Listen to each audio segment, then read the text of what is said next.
I attended a Pokemon Regional Championship for the first time, and I've never competed before, but it was okay because I was there as a spectator. Other than attending Pokemon Go Fest back in 2022, this was my first ever Pokemon event, and I'm so glad I made the drive down to Portland. So I'm here to demystify the competitive Pokemon scene because I personally felt like there was a barrier of entry that I couldn't get past. And now I'm feeling actually encouraged to participate next season. Hi, my name is Aaron, and if this is your first time seeing me, introduce yourself in the comments by telling me your favorite Pokemon. I'm a content creator who shares a love for Pokemon, photography, gaming, and storytelling. Whether I'm analyzing fan data, showcasing my collection, or sharing my experiences at events like Pokemon Regionals, my goal is to make Pokemon feel welcoming and emotionally resonant for everyone, especially casual players, those in the queer community, and nostalgic fans. I like to blend creativity, humor, and heart to highlight how this franchise connects us all. So if you're into card art, plush, or just vibing with someone who gets what Pokemon means, make sure to like, subscribe, and share this with anyone who knows anything about Pokemon. Thank you very much. So great to hear from our brand new champions, and that was such an exhilarating. I arrived Friday afternoon and I was greeted by a line of people who were also picking up the wristband. The line moved quickly, but make sure you know where your reference code and your ID are before getting to the front of the line.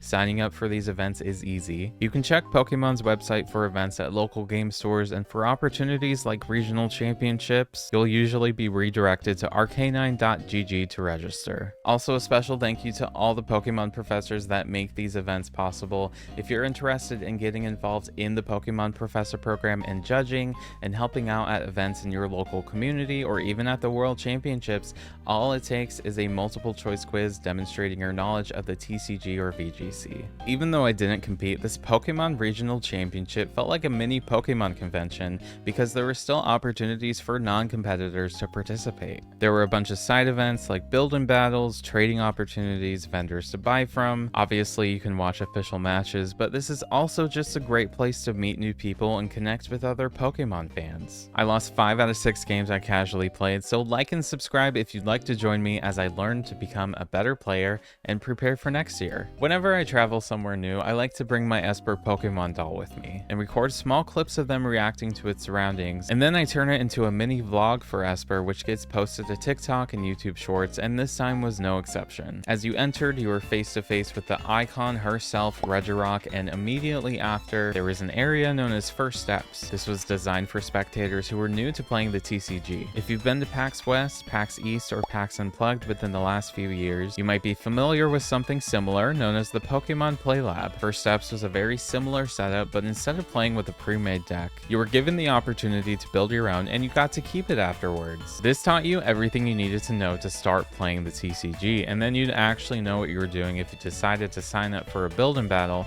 which was one of the several side events you could participate in. If you're at regionals or even the World Championships, there's still a lot for you to do even as a spectator other than watching the official matches. There were raid events, ditto battles, and a whole lot of other things that I didn't pay attention to because there was so much going on. Builds and battles are what you play in if you decide to attend a pre-release, and even though Destined Rivals was about to come out, the ones I played in featured Journey Together, which I didn't mind because I haven't been able to open product in well over a year, so everything was new to me. My friends and I ended up being 30 minutes late to our first build-in battle because no one announced on the loudspeaker when it was happening or where it was, and even though there were tables reserved for side events, they weren't happening there, so make that make sense. Typically during a build-in battle, you're given a box which contains a pre-made deck, a promo card, and 4 packs which you're able to adjust the pre-made deck with. Because I was really late, I ended up joining during my first match. I'm sure my opponent was expecting to get an automatic win with a bye, but there I was with my unedited deck, and I ended up beating them in less than 10 minutes. So I'm so sorry, but that was the only match I ended up winning that whole weekend. We got so far, but in the end, it doesn't even matter. My first build and battle box gave me the Hop Snorlax promo, and my pre-made deck featured 1 Hop Snorlax, 2 Noibat, 2 Noivern, 2 Rookidee, 2 Corvisquire, 2 Corviknight, 2 Wattrel, 2 Kilowattrel, 1 Earthen Vessel, 1 Buddy Buddy Poffin, 1 Ultra Ball, 1 Hop's Choice Band, 1 TM Evolution, 1 Brock Scouting, 1 Drayton, 1 Iris's Fighting Spirit, 1 Nomona, 1 Surfer, 1 Youngster, 1 Levincia, 1 Jet Energy, and the rest were basic Metal and Lightning energies. My second build and battle box gave me the Lily's Rabombi promo card, and I was able to adjust my pre-made deck because I actually arrived on time to this one. So my deck included 1 Volcanion EX, 4 Ends Darumaka, 3 Ends Darmanitan, 2 Shelmet, 1 Excelgor, 2 Brock Scouting, 1 Drayton, 1 Nemona, 1 Surfer, 1 Youngster, 1 TM Evolution, 1 Buddy Buddy Poffin, 1 Earthen Vessel, 3 Ends Pipia, 1 Ultra Ball, 2 Luminous Energy, 1 Boomerang Energy, and the rest were basic Fire and Leaf energies. For playing and winning any side event, you're given points which you're able to redeem at the prize wall. They have plush, games, bags, accessories, and most importantly, booster packs. There was an Aeron Sitting Cutie that I was eyeing all weekend, but they ran out of them because I waited until the last day to redeem my points. I ended up getting 7 packs of Stellar Crown, and then I also had 4 packs of Journey Together that I never opened for my first build and battle. In total for the whole weekend, I opened 15 packs, and I didn't really get many hits other than this Bulbasaur AR, which I love so much. My other hits from Stellar Crown included Galvantula EX and Galvantula EX Full Art, and then I pulled a Dunsparce EX from my 4 remaining Journey Together packs. Naturally, when you're in a space full of people who collect and play with Pokemon cards, there are opportunities to trade.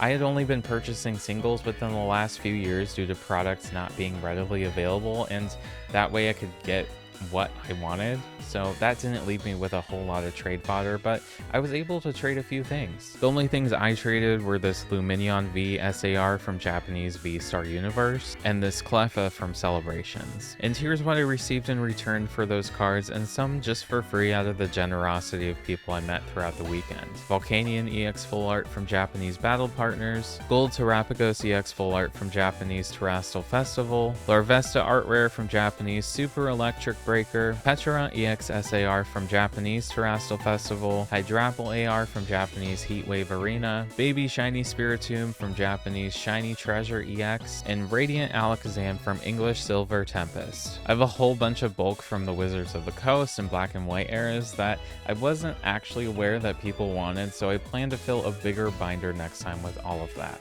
And because there were so many people around and Pokemon Regionals are gaming spaces, I brought my 3DS along with me, hoping for some Streetpasses. And I got a total of 2 throughout the whole weekend. I always make an effort to bring my 3DS with me whenever I'm at some sort of convention, and I'm almost finished with Puzzle Swap. I decided to focus on the Pokemon X and Y puzzle that I hadn't finished yet. There were only 6 vendors there, but that didn't stop me from buying anything, though I only picked up 2 things. These sleeves that I used to play with my decks in the build and battles, and this Dragonite Pokemon doll. I know I could have waited a couple months for it to be released outside of Japan, but I prefer the Japanese releases because unlike the American tags, which are devoid of any personality, I feel like the Japanese tags are much better because they feature actual Pokemon doll art.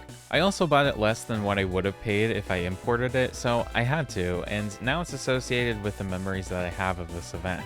If you're interested in learning more about Pokemon dolls, I have a whole video dedicated to the history of them and spotlighting pieces from my collection. As we approached the end of the event, I was so exhausted and I nearly fell asleep several times. It was really hard for me to sleep at night because I was just really excited to be there and spend time with my friends and meet new people who were also Pokemon fans. But honestly, if you go to a convention, you're not really getting the whole experience if you're expecting to sleep.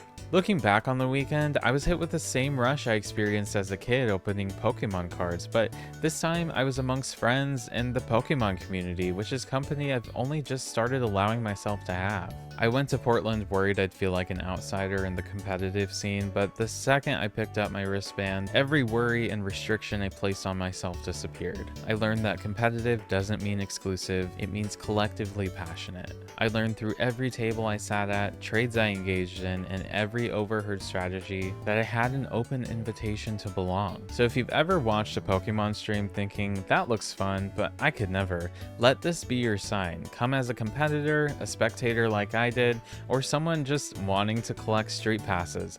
There's a space for you. Next season, you might see me on the competitive side, and I hope you'll be there too. Until then, thanks for sharing this journey with me, and make sure to like, subscribe, and leave a comment sharing your favorite Pokemon, or maybe a memory you have collecting cards or catching a shiny Pokemon. I hope you keep loving what you love. Goodbye!